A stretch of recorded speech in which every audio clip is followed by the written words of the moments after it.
జ్ఞాన మార్గంలో హెచ్చరించడం అనేది మొదటి పని.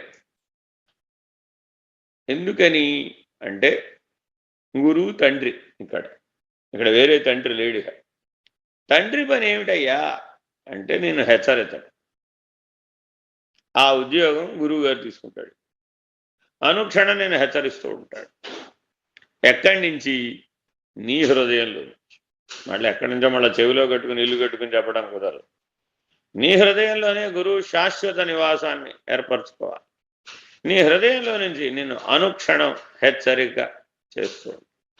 త్యాగరాజు ఒక ఆయన రాముల వారి ఫోటో పట్టుకొస్తూ ఉంటారు వారింటికి. వాళ్ళ అమ్మాయి పెళ్ళి అయితే ఒక శ్రీరామ పట్టాభిషేకం, శ్రీరామ పంచాయతనం పెద్ద సైజు ఫోటో పట్టుకొని ఆయన బహుమతిగా, ఈయన రాముల వారు రామ రామ రామ రామ అంటున్నాడు కదా, ఈయనకి ఎంతకు మించి ఏమి ఇస్తామని రాముల వారి ఫోటో పట్టుకొస్తాడు. మనమైతే సాధారణంగా ఏం చేస్తాం? ఎవరో ఫోటో తెచ్చారని హాయిగా గిఫ్ట్ బ్యాగ్ తీసుకుని విప్పేసి ఏ గోడకో ఎక్కడ అందంగా ఉంటే అక్కడ తగిలించుకుంటాం. ఆయన ఎదురెళ్ళి పూర్ణకుంభంతో స్వాగతం పలికి వాళ్ళ ఇంటి ద్వారం కొద్దిగా తక్కువ హైట్లో ఉంటుంది.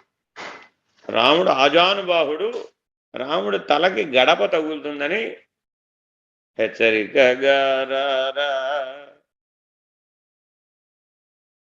అని ఆయన ఒక కీర్తన పాడతారు. అంటే ఆయనకి రాముడు పఠం కాదు, తెచ్చేవాడు అంతకంటే బహుమతి తేవడం లేదు, ఈయన అంతకంటే ఆ ఫోటో ఎక్కడ పెట్టాలా అని ఆలోచన లేదు.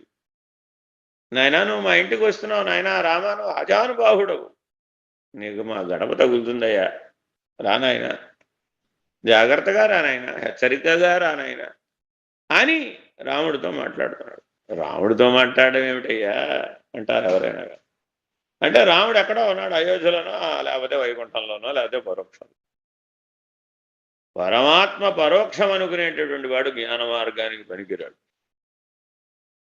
ఎక్కడో రామేశ్వరంలో ఉన్నాడు, కాశీలో ఉన్నాడు, కైలాసంలో ఉన్నాడు, వైకుంఠంలో ఉన్నాడు అని భావన చేసేటటువంటి వాడికి జ్ఞాన మార్గం అనర్హం. ఎవరికైతే పరమాత్మ ప్రత్యక్షమో వాడికి మాత్రమే జ్ఞాన మార్గంలో ప్రవేశం.